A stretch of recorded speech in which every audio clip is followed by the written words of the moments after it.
దేవునికి స్తోత్రం. మీ అందరికీ నా వందనాలు. సమయం ఇచ్చిన దేవాదేవునికి స్తోత్రాలు.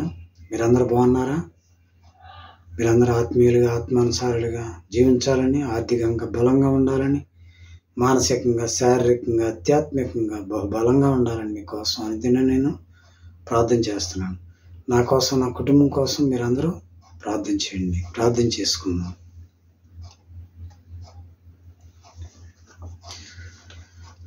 అనేక ఆత్మల పట్ల భారం కలిగి మనం జీవించాలి. మనం ఇప్పటివరకు మన బాగు కోసం మనం ప్రయాసపడ్డాం. మన చుట్టూ ఎంతోమంది ప్రజలు మనశ్శాంతి లేక సాతాను వల్ల ఆడు ఉచ్చుళ్ళు చిక్కబడి ఉన్నారు. వాళ్ళని ఆయన ప్రేమ సువార్త ద్వారా నశించిపోయే ఆత్మల పట్ల భారం కలిగి మనం జీవించాలి.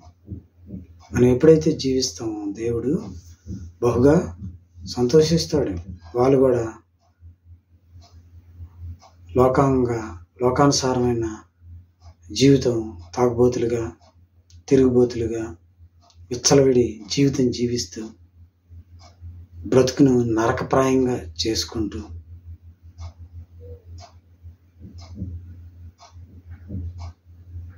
అపవిత్రమైన తిరుగుళ్ళు తిరుగుతూ అపవిత్రమైన సంపాదన సంపాదిస్తూ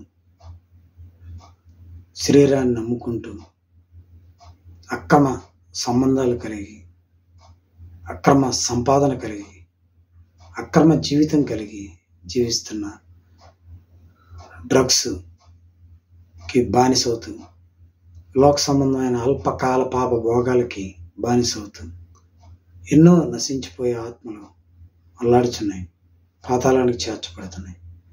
వాళ్ళని ప్రభు పాద సన్నిధికి మనం ఎప్పుడైతే చేస్తామో ప్రభు ఎంతగానో సంతోషిస్తాడు. వాళ్ళ ద్వారా ప్రభు సన్నిధిలో కనబడాలని మనం ఎప్పుడైతే ప్రయాసపడతామో దేవుడు బహుగా సంతోషిస్తాడు. ఆ పరలోక రాజ్య, ఆ మహిమ సింహాసనం దగ్గర వాళ్ళు కూడా చేర్చబడితే దేవుడు ఎంతగానో సంతోషపడతాడు. అటువంటి ఆత్మల పట్ల భారం కలిగి మనం జీవించినట్లయితే మనని, మన కుటుంబాన్ని, వాళ్ళ కుటుంబాలని దేవుడు బహుగా వాడుకుంటాడు, బహుగా దీవిస్తాడు. ప్రార్థన చేసుకుందాం. మహాపరిశుద్ధుడ, మహాకరుణ, స్తోత్రాలు నాయన. ఏ యోగ్యత లేని మమ్మల్ని నాయన మీ పాద సన్నిధిలో నాయన అయ్యా మమ్మల్ని ప్రవేశపెట్టిన విధానాన్ని కొందనాలు నాయన. మీ చిత్తం మా జీవితంలో జరిపించండి నాయన. నశించిపోయే ఆత్మల పట్ల భారం కలిగి మేము జీవించే భాగ్యాన్ని మాకు దయచేయండి అయ్యా. అనేకులు మా చుట్టూ ఉన్న ప్రజలను నాయన మీ ప్రేమ సువార్తను ప్రకటించడానికి, వినిపించడానికి మమ్మల్ని మీ సాధారణంగా, పనిముట్టుగా, పాత్రగా మమ్మల్ని వాడుకోండి నాయన.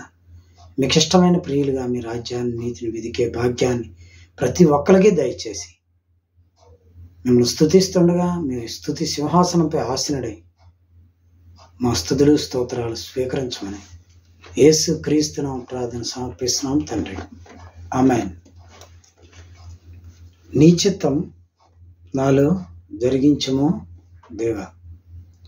పనికొచ్చే పాత్రగా నన్ను వాడుకో యేసయ్య.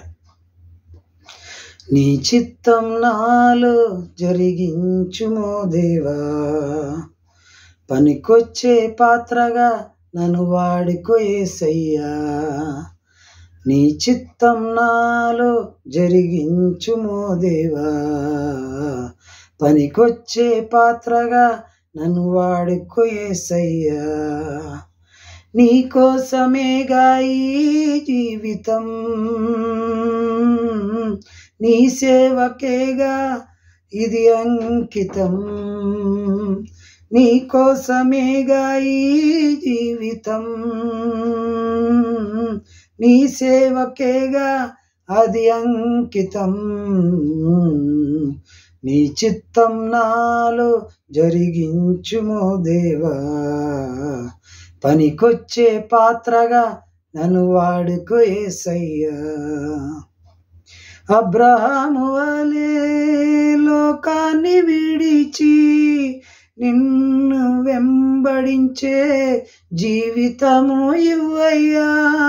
అబ్రహాము వలె లోకాన్ని విడిచి నిన్ను వెంబడించే జీవితము ఇవ్వయ్యా. యాకోబు వలె మోసాన్ని విడిచి నీతో జీవించే జీవితము ఇవ్వయ్యా. యాకోబు వలె మోసాన్ని విడిచి నీతో జీవించే జీవితము ఇవ్వయ్యా. నీ చిత్తం నాలో జరిగించుమో దేవా. పనికొచ్చే పాత్రగా నన్ను వాడుకో యేసయ్యా. నీ చిత్తం నాలో జరిగించుమో దేవా. పనికొచ్చే పాత్రగా నన్ను వాడుకో యేసయ్యా.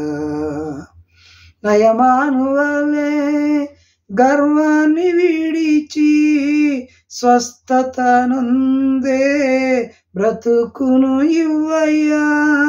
నయమాను వలె గర్వాన్ని విడిచి స్వస్థత నొందే బ్రతుకును ఇమ్మయ్యా. శిష్యుల వలె సర్వాన్ని విడిచి నిన్ను సేవించే జీవితము ఇవ్వయ్యా. శిష్యుల వలె సర్వాన్ని విడిచి నిన్ను సేవించే జీవితము ఇవ్వయ్యా. నీ చిత్తం నాలో జరిగించుమో దేవా. పనికొచ్చే పాత్రగా నన్ను వాడుకో యేసయ్యా.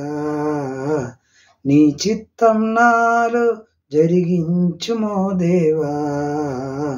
పనికొచ్చే పాత్రగా నన్ను వాడుకో యేసయ్యా. నీ కోసమేగా ఈ జీవితం, నీ సేవకేగా అది అంకితం. నీ కోసమేగా ఈ జీవితం, నీ సేవకేగా అది అంకితం. నీ చిత్తం నాలో జరిగించుమో దేవా. పనికొచ్చే పాత్రగా నన్ను వాడుకో యేసయ్యా. నీ చిత్తం నాలో జరిగించుమో దేవా. పనికొచ్చే పాత్రగా నన్ను వాడుకో యేసయ్యా. నీ కోసమేగా ఈ జీవితం, నీ సేవకేగా అది అంకితం. నీ కోసమేగా ఈ జీవితం, నీ సేవకేగా అది అంకితం. నీ చిత్తం నాలో జరిగించుమో దేవా. పనికొచ్చే పాత్రగా నన్ను వాడుకో యేసయ్యా. నీ చిత్తం నాలో జరిగించుమో దేవా. పనికొచ్చే పాత్రగా నన్ను వాడుకో యేసయ్యా. ప్రార్థన చేసుకో. మహాపరిశుద్ధుడా, మహాగణుడా, స్తోత్రాలు నాయన. ఏ యోగ్యత లేని మమ్మల్ని నాయన మీరు మమ్మల్ని పిలుచుకున్నారు నాయన. విలువ పెట్టి కొనబడిన వారు నాయన. మా కోసం మీ విలువైన రక్తాన్ని, విలువైన ప్రాణాన్ని మా కోసం దారపోసి మమ్మల్ని కొనుక్కున్నారు నాయన. విలువ పెట్టి కొనబడిన వారు నాయన. మీ సొత్తయ్యా, మీ చిత్తాలు మమ్మల్ని వాడుకోమని పాటల ద్వారా మీ నామమునకి మహిమ ఘనత ప్రభావం తెచ్చుకున్న విధానాన్ని కొందనాలు నాయన. వాక్యం ద్వారా నాతో మాతో మాట్లాడమని, మమ్మల్ని దర్శించమని, మమ్మల్ని సరిచేయమని, మమ్మల్ని నిలబెట్టమని యేసు క్రీస్తు నామమున ఈ ప్రార్థన సమర్పిస్తున్నాం తండ్రి. ఆమేన్. మనకు ఏర్పాటు చేసిన మాటలు, నా మాటలు విని వాటి చెప్పును చేయు ప్రతివాడు బండ మీద పునాది వేసిన వాని పోలి యుండును. లోకసువార్త 6 అధ్యాయం 47-48 వచనాలు. దీని అర్థం పెద్ద రాయి, శిల, బండరాయి. ఇది బలం, స్థిరత్వం మరియు ఓర్పు వంటి లక్షణాలను సూచిస్తుంది. దృఢమైన శాశ్వతమైన పునాదిని వివరించడానికి అలంకారికంగా ఉపయోగిస్తారు.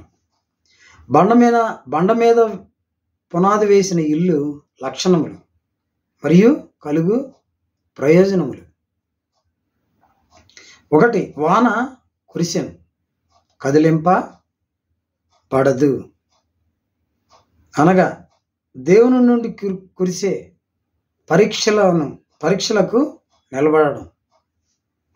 రెండోదిగా మనం చూసుకున్నట్లయితే వరదలు వచ్చినా కదిలింప పడదు. అనగా మనుషుల నుండి పైకి ఉప్పొంగి వచ్చే సమస్యలను తట్టుకోవడం. మూడోదిగా గాలి విసిరిన కదిలింప బడదు. అనగా సాతాను నుండి బలముగా వీచు ప్రలోభాలను జయించడం. ప్రతి ఒక్కరి జీవితం ఒక నిర్మాణం లాంటిది. దాని బలం పునాది పైన ఆధారపడి ఉంటుంది. కాబట్టి నీ జీవితం బలమైన పునాది మీద కట్టబడాలి. అనగా లోతైన విధేయత, విశ్వాసం, ప్రార్థన, వాక్యం కలిగి జీవించాలి. అప్పుడు అనుకోని సమస్యలు, అనారోగ్యం, నష్టాలు, హృదయపు బలహీనతలు, మనుష్యుల దోషణలు, శత్రువు ప్రయత్నాలు రాకుండా మానవు. అలా వచ్చినా సరే దేవుని మీద కట్టబడిన జీవితం నిత్యము నిలుచు నిర్మాణముగా ఉంటుంది. అలాగే మనం కొన్ని మాటలు మనం ధ్యానించుకున్నాం.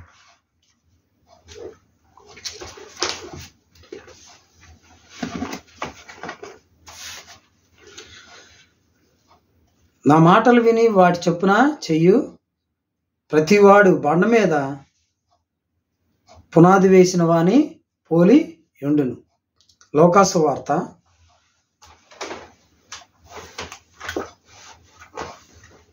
6:47-48 వచనాలు. 47-48 వచనాలు. నా యొద్దకు వచ్చి నా మాటలు విని వాటి చొప్పున చెయ్యి ప్రతి వాడును ఎవని పోలియుండునో మీకు తెలియజేతును. వాడి ఇల్లు కట్టవలనని ఇండి లోతుగా త్రవ్వి బండ మీద పునాది వేసిన వాని పోలియుండును. వరద వచ్చి ప్రవాహం ఆ ఇంటి మీద వడిగా కొట్టినను అది బాగుగా కట్టబడినందున దాన్ని కదిలింప లేక పోయెను.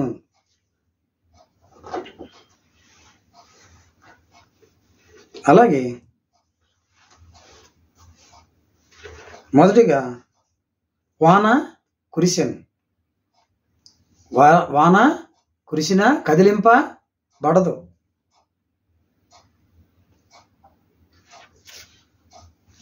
మత్తయి సువార్త 7వ అధ్యాయం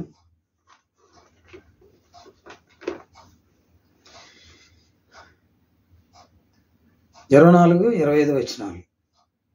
కాబట్టి నా మాటలు విని వాటి చొప్పున చెయ్యి ప్రతి వాడును బండ మీద తన ఇల్లు కట్టుకున్న బుద్ధిమంతుని పోలి యుండును.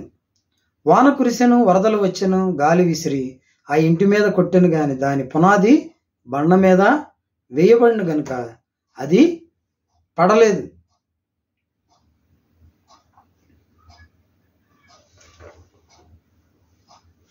అనగా దేవుని నుండి కురిసే పరీక్షలకు నిలబడడం. రెండోదిగా మనం చూసుకున్నట్లయితే వరదలు వచ్చినా కదిలింప బడదు. యెషయా గ్రంథం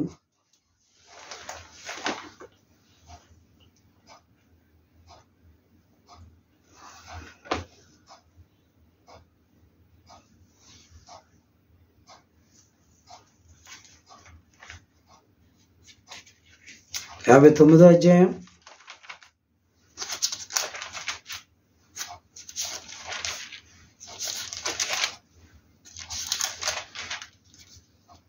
19వ వచనం.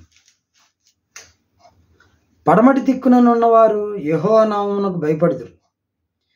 సూర్యోదయ దిక్కుననున్నవారు ఆయన మహిమకు భయపడుదురు. యెహోవా పుట్టించి గాలికి కొట్టుకొని పోవు ప్రవాహ జలముల వలె ఆయన వచ్చును. ఎవరు? మన ప్రభు అయిన యేసుక్రీస్తు. పడమటి దిక్కునున్నవారు యెహోవా నామమునకు భయపడుదురు. సూర్యోదయ దిక్కునున్నవారు ఆయన మహిమకు భయపడుదురు. యెహోవా పుట్టించి గాలి కొట్టుకొని పోవు ప్రవాహ జలముల వలె ఆయన వచ్చును.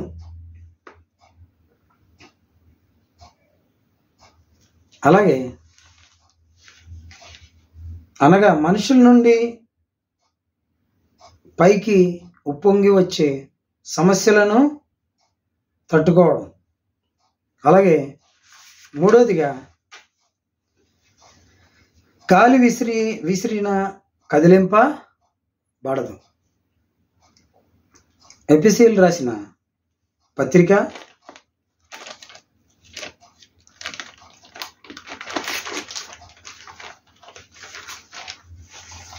6వ అధ్యాయం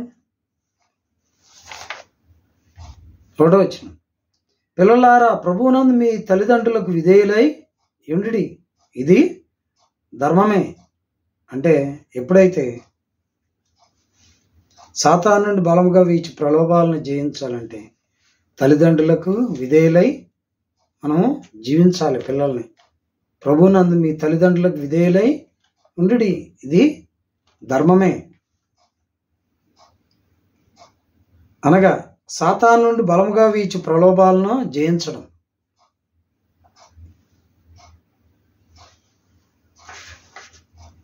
అలాగే సామెతలు గ్రంథము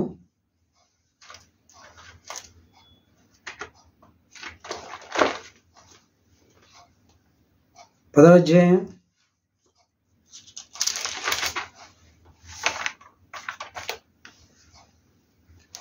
25వ వచనం. సుడిగాలి వీచగా భక్తిహీనుడు లేకపోవును, నీతిమంతుడు నిత్యము నిలుచు కట్టడం వలె ఉన్నాడు.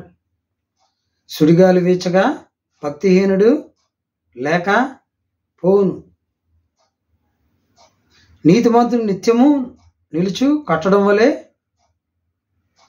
ఉన్నాడు. అలాగే యెషయా గ్రంథం 28వ అధ్యాయం 16వ వచనం. ప్రభువుకు యెహోవా ఇలాగ సెలవిచ్చున్నాడు, సీయోనులో పునాదిగా రాతిని వేసిన వాడు నేనే, వాడను నేనే. అది శోధింపబడిన రాయి, అమూల్యమైన తలరాయి, బహుస్థిరమైన పునాది అయిన మూలరాయి అన్నది. విశ్వసించువాడు కలవర పడడు. ప్రభువుకు యెహోవా ఇలాగ సెలవిచ్చున్నాడు, సీయోనులో పునాదిగా రాతిని వేసిన వాడును నేనే. అది పరిశోధింపబడిన రాయి, అమూల్యమైన తలరాయి, బహుస్థిరమైన పునాది అయిన మూలరాయి ఉన్నది. విశ్వసించువాడు కలవర పడడు. అలాగే 1 కొరింథీయులకు రాసిన పత్రిక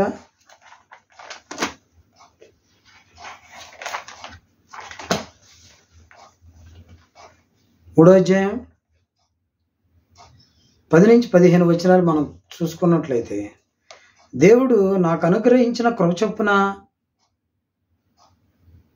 అంటే దేవుని బహుమానాన్ని పోగొట్టుకోవడం. దేవుడు నాకు అనుగ్రహించిన కృప చొప్పున నేను నేర్పరైన శిల్పకారుని వలె పునాది వేసి తిని, మరి ఒకటి దాని మీద కట్టుచున్నాడు. ప్రతివాడు దాని మీద ఎలా కట్టుచున్నాడో జాగ్రత్తగా చూచు కొనవలెను. వేయబడిన తప్ప మరి ఒక పునాది ఎవడనూ వేయ నేరడు. ఈ పునాది యేసుక్రీస్తే. ఎవడైనను ఈ పునాది మీద బంగారము, వెండి, వెలగల రాళ్ళు, కర్ర, గడ్డి, కొయ్యకాలు మొదలైన వాటితో కట్టిన ఎడల వాని పని కనబడను. ఆ దినము దాన్ని తేటపరిచెను, అది అగ్ని చేత బయలుపరచబడెను. మరియు వాని పని ఎట్టిదో దాన్ని అగ్నియే పరీక్షించును. పునాది మీద ఒకడు కట్టిన పని నిలిచిన ఎడల వాడి జీతము పుచ్చుకొనును. ఒకని పని కాల్చివేయబడిన ఎడల వానికి నష్టము కలుగును. అతడు తన మటుకు రక్షింపబడును గాని అగ్నిలో నుండి తప్పించుకున్నట్టు రక్షింపబడును.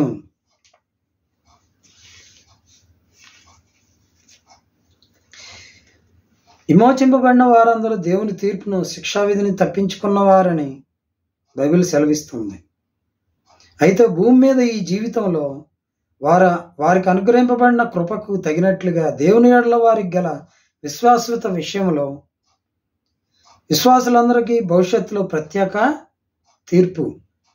ప్రత్యేకమైన తీర్పు ఉంది. ఈ తీర్పులో విశ్వాసి రక్షణ దక్కించుకున్నప్పటికీ ఎంతో నష్టాన్ని పొందే అవకాశం ఉంది. నిర్లక్ష్యంతో నిండిన విశ్వాసి ఈ విధంగా చెరుపుకు లేక నష్టానికి గురయ్యే ప్రమాదం ఉంది. 1, క్రీస్తు రాకడ సమయంలో సిగ్గుతో తలవంపులు. 2, తన జీవితాంతం దేవుని కొరకు చేసిన పని నష్టపోవడం. 3, దేవుని ఎదుట ఘనతను, మహిమను కోల్పోవడం. 4, పరలోకంలో దేవుని సేవించి దూతలను ఏలుబడి చేసే అవకాశాన్ని కోల్పోవడం. 5, పరలోకంలో చిట్ట చివరి స్థానానికి దిగిపోవడం. 6, బహుమానాలను పోగొట్టుకొనడం. 7, ఇతరుల పట్ల చేసిన పొరపాట్లకు తగిన ప్రతిఫలం పొందడం. పరిపూర్ణ సమర్పణ కలిగి ఉండడానికి, ప్రభువును విశ్వాస పాత్రంగాను గొప్ప త్యాగంతోనూ సేవించడానికి, వెంబడించడానికి ఈ లేఖన భాగాలు సరిపోతాయి. అలాగే అగ్నిలో నుండి తప్పించుకున్నట్టు కేవలం రక్షణ మాత్రం పొందగలడు అనే అర్థాన్ని సూచించడానికి బహుశా అగ్ని అనే పదం వాడాడు. దేవుడు సంఘంలో ఉన్న ప్రతి వ్యక్తిని, మరి ముఖ్యంగా ఈ సందర్భంలో ప్రతి పరిచారకుని ప్రవర్తన ప్రభావితం చేయగల శక్తిని, వారి బోధను తప్పక పరిశీలించి వెలకడతాడు. అతని పని అయోగ్యమైనదిగా తీర్పు పొందితే తన బహుమానాన్ని అతడు పోగొట్టుకుంటాడు, కానీ తన మట్టుకు తాను తప్పించుకుంటాడు. ఈ వచన భాగం మరణానంతరం పాపపరిహార సిద్ధాంతాన్ని బోధించడం లేదని గ్రహించాలి. ప్రతి వాని క్రియల తీర్పును గూర్చి ఈ భాగం వివరిస్తుంది తప్ప ఒక వ్యక్తి శరీరంలో ఉన్నప్పుడు జరిగించిన పాపాల ప్రక్షాళనలను గూర్చి మాట్లాడడం లేదు. దేవుడు అనేక విషయాలు ఆయన వాక్యం ద్వారా మాట్లాడుతున్నాడు. అలాగే 2 తిమోతి పత్రిక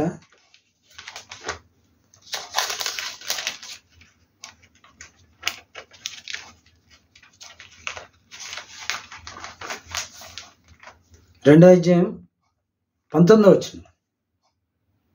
అయినను దేవుని యొక్క స్థిరమైన పునాది నిలకడగా ఉన్నది, ప్రభు తన వారిని ఎరుగును అనునదియు, ప్రభు నామమును ఒప్పుకొను ప్రతి వాడును దుర్నీతి నుండి తొలగిపోవాలను అనునదియు దానికి ముద్రగా ఉన్నది. ఏం మాట్లాడుతున్నాడు ప్రభు? అయినను దేవుని యొక్క స్థిరమైన పునాది నిలకడగా ఉన్నది, ప్రభు తన వారిని ఎరుగును అన్నదియు, ప్రభు నామమును ఒప్పుకొను ప్రతి వాడును దుర్నీతి నుండి తొలగిపోవాలను అన్నదియు దానికి ముద్రగా ఉన్నది.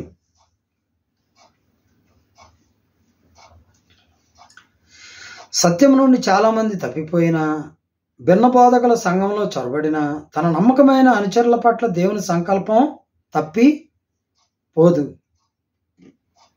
దేవుని పునాది గల సంఘం శిథిలం కాదు. క్రీస్తు యొక్క సంఘానికి చెందిన వారిని ఉద్దేశించి ఈ పునాది ముద్ద మీద 2 వ్రాతలు ఉన్నాయి. 1, దేవుని అసలైన సువార్తకు కట్టుబడి ఉన్న వారు దేవునికి తెలుసు, దాన్ని కలుషితం చేసేవారు ఆయనకు తెలుసు. 2, చెడుగుకు భిన్న బోధకు విముఖులై నిజంగా దేవుని పక్షంగా ఉండేవారు ఆయనకు తెలుసు. దేవుడు తన మాటల ద్వారా ఆయన మాట్లాడుతున్నాడు. అలాగే 1 పేతురు పత్రిక 2వ అధ్యాయం 4వ వచనం.